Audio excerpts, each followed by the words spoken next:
jump real quick into merchandising. Okay, so my little spiel on this is, if you are going to sell merch, understand that if you're going to do order fulfillment yourself and you're purchasing all the stuff, doesn't mean you're going to move it right away. So there are upfront costs. So at what point did you find that this was really a great revenue stream? And then how do you basically, let's start with that. As far as, building out the merchandising side, right? You're making good money from that.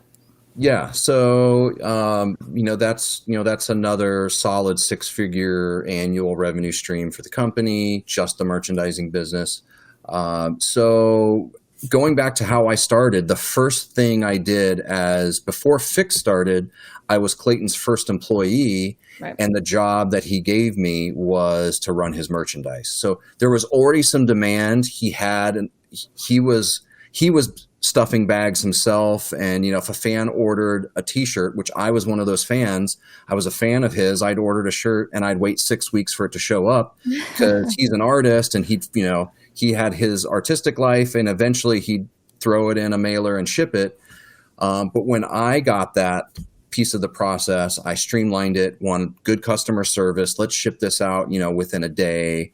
Let's simplify the process, make it a good customer experience, increase repeat customers coming back and spending more. What's the tactic for that? How do you get more purchases from the same customer?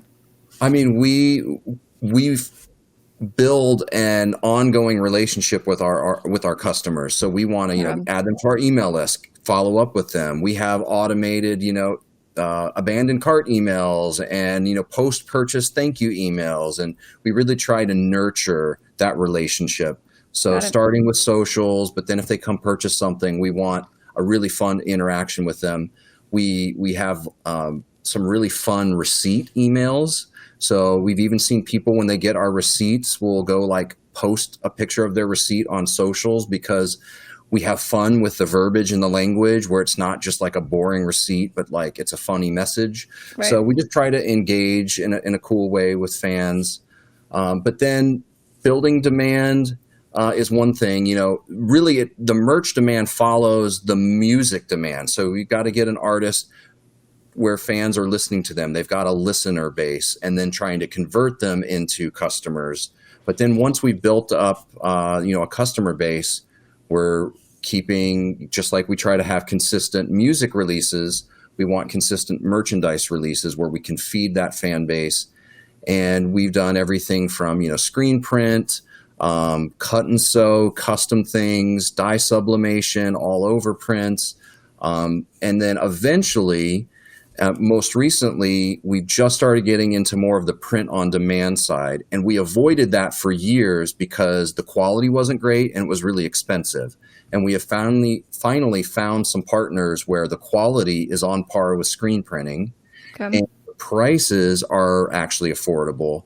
So that allows us a lot more flexibility. So a brand new artist on the roster that doesn't have a base yet can have a piece of merch up on the store where a new fan, the perception to them is this artist is already doing great. They have merchandise, and even if we haven't sold any yet.